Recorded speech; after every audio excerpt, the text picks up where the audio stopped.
Buat kalian pecinta game dan anime dimanapun kalian berada, khususnya pengikut setia serial anime legendaris Neon Genesis Evangelion, aku mau memberitahu ke kalian semua cara terbaru untuk bernostalgia yang cocok untuk mengisi waktu senggang kita bersama, yaitu dengan bermain game bernama Dragon Raja CA. Dragon Raja CA ini merupakan game MMORPG mobile yang bisa dimainkan langsung di handphone kalian sendiri. Nah, kalian jadi bisa merasakan serunya petualangan kapanpun dan dimanapun kalian suka. Yang bikin makin seru, Dragon Raja CA sedang melakukan kolaborasi dengan anime mecha yang pasti kita tahu ketenaran akan cerita dan aksinya, yaitu Neon Genesis Evangelion. Event kolaborasi ini bakalan berlangsung sebulan, tepatnya tanggal 21 Oktober hingga 20 November 2021 mendatang. Pastikan kamu download Dragon Raja CA sekarang, link ada di description box. Kalian gak boleh banget kelewatan event spesial ini guys, karena berbagai fitur maupun hadiah menarik bakal menunggu di rentang waktu yang singkat itu. Terus tema kolaborasi ini adalah melawan hari kiamat dengan slogan Respawn in Fantasy, Reborn of Me. Kolaborasi ini juga akan menghadirkan outfit EV sebagai karakter utama, event terbatas, dan alur cerita khusus. Pemain akan menikmati pengalaman mendalam dalam kolaborasi ini. Terlebih, kalian juga berkesempatan meraih hadiah EV01 and EV02 Limited motor di game ini.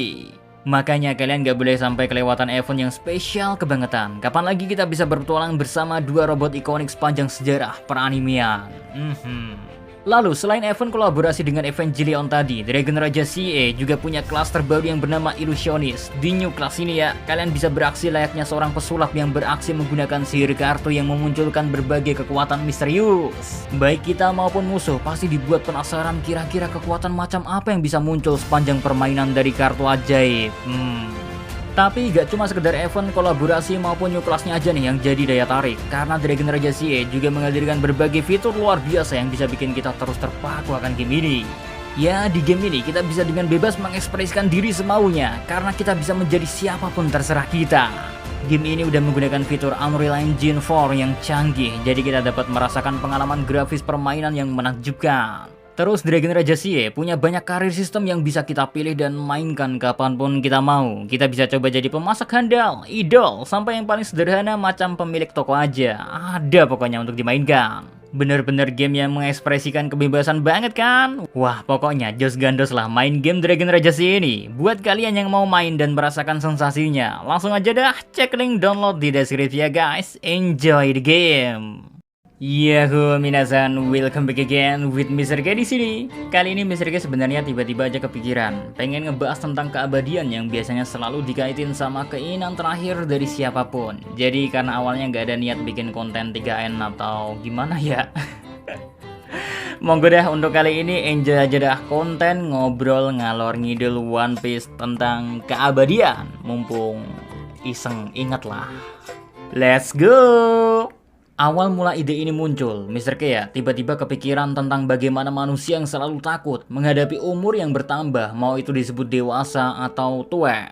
Karena semakin berumur seseorang, maka akan dianggap lebih dekat dengan yang namanya kematian. Ya, padahal mah umur siapa yang tahu kan, mau muda atau tua, kalau udah harus is dead ya, is dead. But kalau kita hubungin sama One Piece, sebenarnya yang namanya keabadian pasti ada yang mencarinya. Entah itu dari pihak pemerintahan ataupun bajak laut, pasti ada yang takut dengan yang namanya mati, sehingga menginginkan yang namanya keabadian. Tapi kalau kita lihat lebih dalam lagi, sebenarnya beberapa orang takut akan kematian loh. Bukan karena gak siap untuk menghadapi hal tersebut, melainkan mereka terkadang berpikir, kita udah tumbuh tua capek-capek mengejar mimpi. Masa mau ditinggalin gitu aja? Pasti ada seseorang yang sudah capek membangun suatu sistem dan menganggap hal itu sebagai hal yang paling ideal, maka dia bukan takut akan kematiannya, namun dia takut kehilangan hal yang telah dia bangun. Keabadian sendiri di dunia One Piece sudah dibahas beberapa kali, seperti pertama kali di arc Warship Island yang merupakan sebuah filler karena hanya di animenya saja. Dimana di momen itu kita mengetahui kalau ada seorang komodor angkatan laut bernama Nelson Royal yang mencari seekor Senenryu atau sejenis naga yang dikatakan bisa memberikan obat awet muda. Selain dari filler itu, kita juga pernah diberikan informasi oleh Doflamingo di chapter 761 ketika membahas tentang buah iblis OP-OP Nomi. Di chapter tersebut, Doflamingo yang sedang berbicara dengan Law memberikan informasi tentang alasan dirinya mencari buah OP-OP Nomi di masa lalu dikarenakan buah OP-OP Nomi menyimpan dua kekuatan penting. Pertama, buah OP-OP Nomi bisa melakukan operasi kepribadian atau transplant personality yang ngebuat pemakan buah iblis itu bisa memindahkan kepribadian seseorang ke tubuh lainnya. dunia. Dan yang kedua, buah iblis OP-OP Nomi menurut Doflamingo bisa mengabulkan impian sepanjang masa dari umat manusia, yaitu keabadian. Lau sendiri membenarkan perkataan dari Dovi di mana dia juga mengetahui kalau buah iblis OP-OP Nomi memiliki kekuatan untuk melakukan Eklas Surgery atau operasi awet muda. Namun karena kekuatannya yang sangat gila, efek samping dari melakukan operasi awet muda tersebut adalah kematian. Ya, bayaran dari melakukan operasi itu untuk pemakan buah iblisnya adalah nyawanya sendiri, guys. Makanya dari informasi ini kita tahu kalau kekuatan Eklas Surgery milik Lau tersebut ya gak bisa digunain ke diri sendiri sehingga harus diberikan kepada orang lain. Dari sini kita aja akan berpikir jika seandainya seseorang ingin menggunakan kekuatan yang setara dengan nyawanya, pastinya mereka akan melakukan hal itu demi orang yang dikasih atau dicintainya kan? Tapi sebenarnya gak sesederhana itu, karena di sini juga masih terbuka kemungkinan seperti yang ingin Dovi lakukan, yaitu menyuruh seseorang untuk memakan buah iblis OP-OP Nomi dan mengabdikan dirinya dengan menggunakan kekuatan Eklas Surgery untuk Dovi. Nah, yang menarik sebenarnya adalah perkataan Dovi di awal yang menjawab pertanyaan Lau tentang mengapa mantan Tenryubito masih memiliki power yang sangat kuat. Soalnya seperti yang kita ketahui kalau ayah dari Dovi memutuskan untuk tinggal bersama dengan manusia di bawah sehingga membuatnya harus melepas titel Tenryubito. Tapi di chapter 761 Doflamingo sendiri menjelaskan kalau dirinya mengetahui rahasia penting tentang harta Marizawa sehingga Tenryubito yang gak bisa membunuh dirinya memutuskan untuk bekerja sama dengan dirinya agar Dovi tidak membuka mulutnya dan menceritakan tentang harta rahasia itu. Karena masih menurut pengakuan Dovi juga kalau saja rahasia itu sampai terbongkar, informasi tersebut cukup untuk mengguncang dunia guys. Maka dari itu mau gak mau Tenryubito juga hanya bisa menuruti apa keinginan dari Doflamingo. Well, yang menarik sebenarnya dimulai dari sini, di mana Doflamingo menceritakan niat awal dirinya mencari buah iblis OP-OP Nomi adalah untuk menggabungkan khasiat keabadian yang ditawarkan oleh buah iblis itu dengan harta rahasia Marizawa. Dengan dua hal tersebut, Dovi mengklaim dirinya bakalan mampu untuk mengendalikan dunia. Nah, dari perkataan Dovi itu, bukankah cukup mungkin juga kalau orang yang sedang menguasai dunia sekarang memiliki cara berpikir yang sama dengan Doflamingo? Bisa aja nih ya, orang yang sudah menguasai dunia sekarang ini hanya kekurangan satu hal dan itu adalah keabadian yang bisa ditawarkan dari buah iblis OP-OP Nomi. Yang cukup menjadi pertanyaan sekarang adalah apakah buah iblis OP-OP Nomi akan tetap muncul lagi jika saja pengguna sebelumnya sudah melakukan Eklas Surgery? Jika jawabannya iya, maka sangat mungkin kalau orang yang berkuasa saat ini adalah orang yang bisa hidup abadi. Tapi kalau jawabannya adalah buah iblis tersebut tidak muncul kembali, maka bisa disimpulkan kalau penguasa dunia saat ini pun bahkan belum bisa hidup abadi.